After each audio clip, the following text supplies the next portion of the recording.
Welcome to World History Notes, where I share with you things that I'm learning or have learned about world history. And I've been talking about the Cold War, the build up to it. Now we're into it after Stalin's speech on February 9th, 1946. And I want to continue with some thoughts today and read some from some sources I think are important.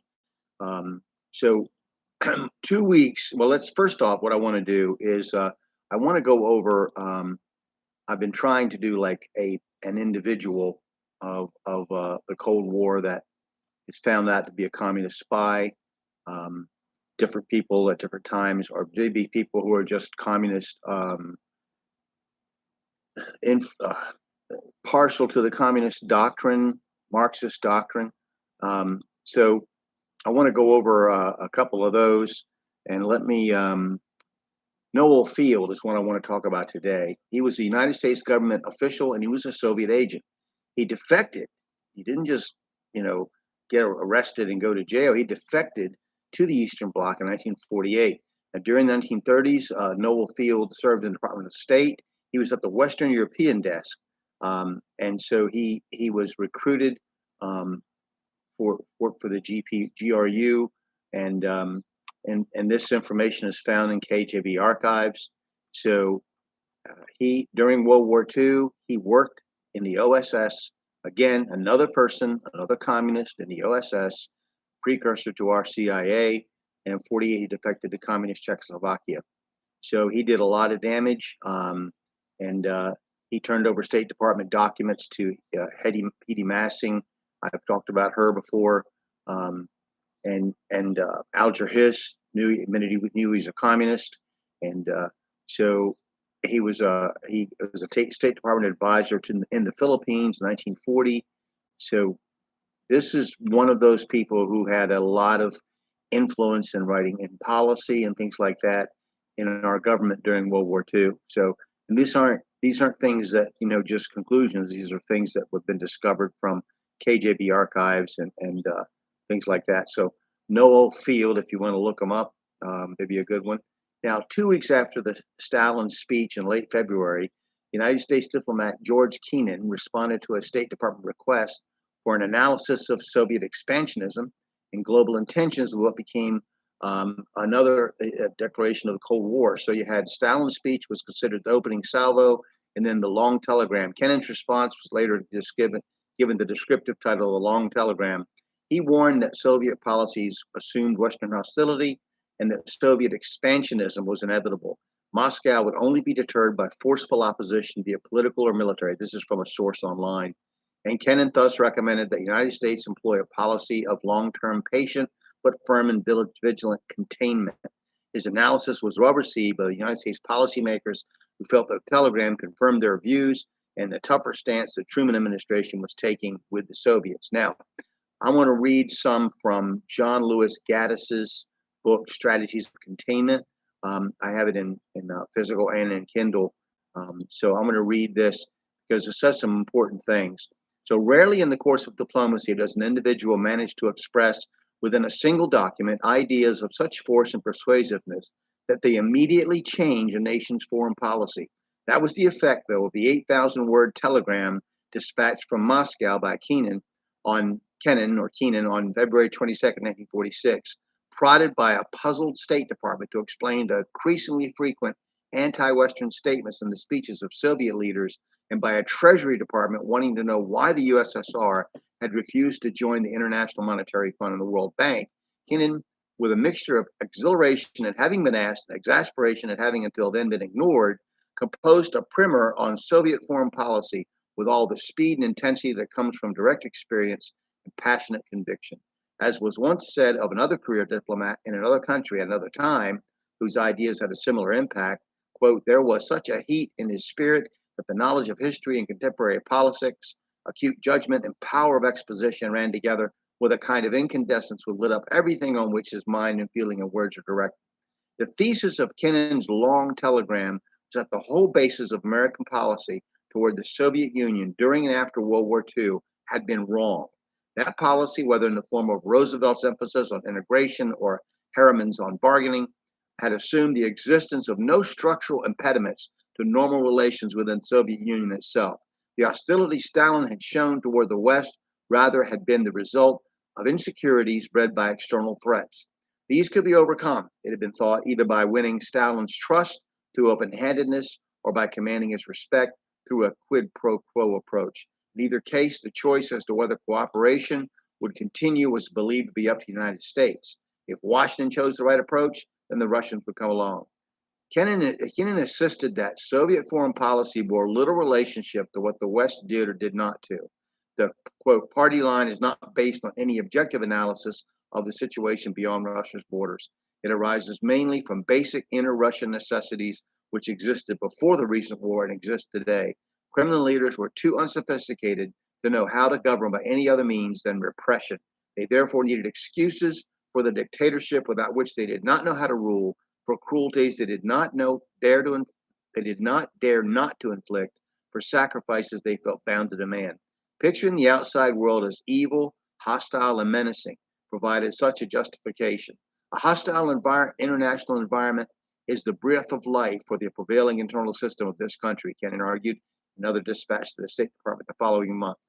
Quote, we are faced here with a tremendous vested interest dedicated to the proposition that Russia is a country walking a dangerous path among implacable enemies. The disappearance of Germany and Japan, which were the only real dangers from the Soviet horizon, left this vested interest no choice but to build up the U.S. and United Kingdom to fill the gap.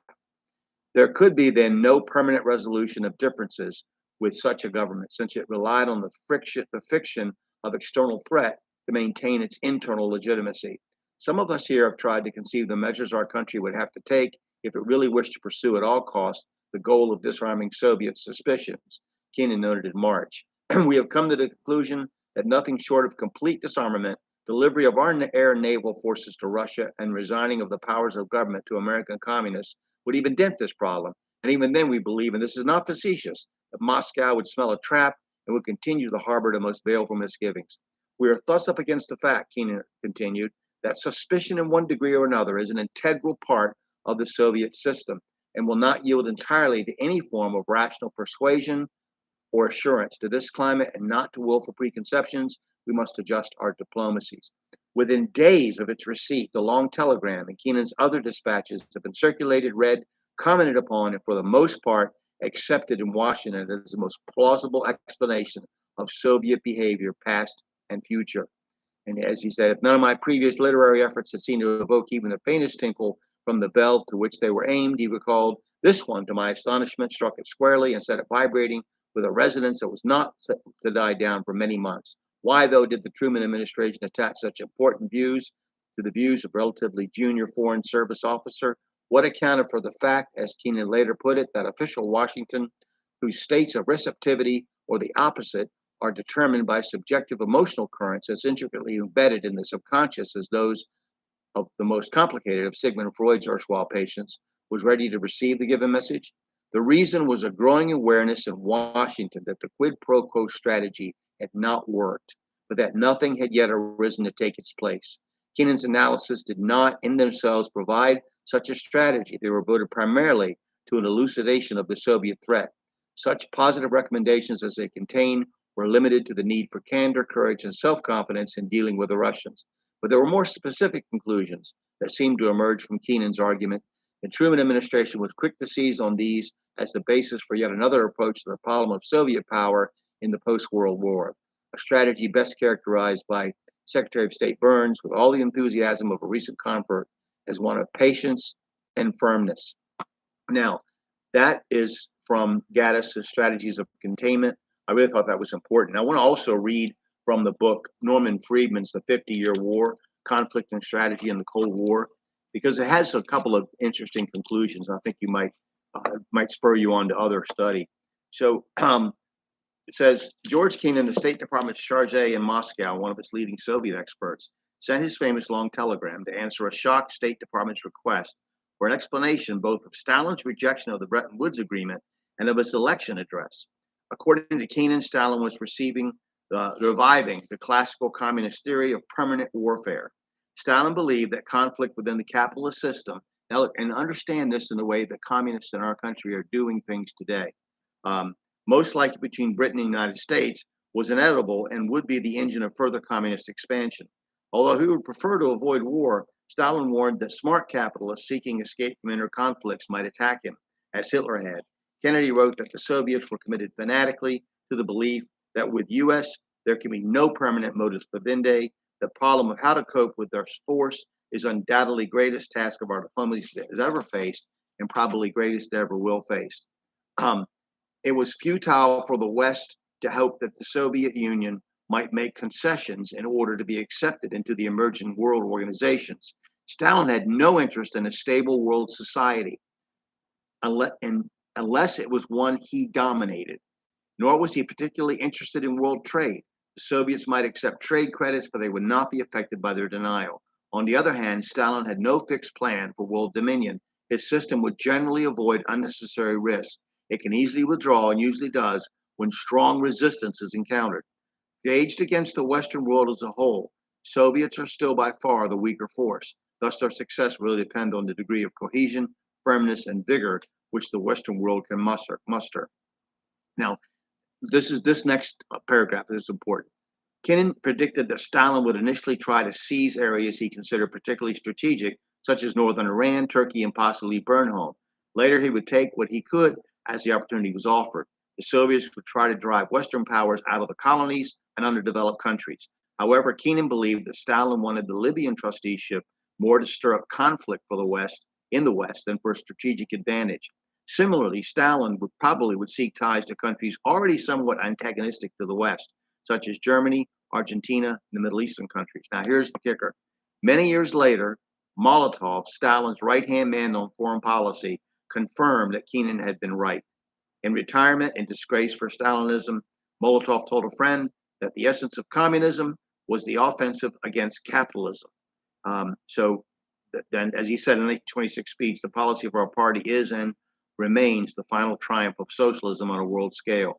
That is what we are facing now, not against a government per se, other than maybe communist China, that is trying to impose this on us, but against fifth column people in our own country, communists, people who won't even mention the name Marx right now. They were up to 20 years ago, they were saying Marx over and over again, but now the negative blowback against saying the word Marx, saying the name Marx, keeps them. But we have people in our country right now, so it's all linked. What's happening is all linked back to the Cold War. So what you're seeing today, what you're watching on the news, what this election is coming about, you're seeing things like the World Economic Forum, of which Joe Biden is one of the authors of the agenda, as it says on their website. You're seeing a push for a global government, and this global government and the idea behind it is eventually is communism, freeing you, as they say, from private property, things like that, eliminating traditional morality, religion, and institutions, tearing the world down and rebuilding it in a world that their vision of utopia. But that aside, just think of this session with me today is the long telegram. I hope that you'll study it, think about it. We'll talk about the phrase, the Iron Curtain, soon, and I think you'll find that interesting as well. So thank you for listening today, and I hope you'll study world history.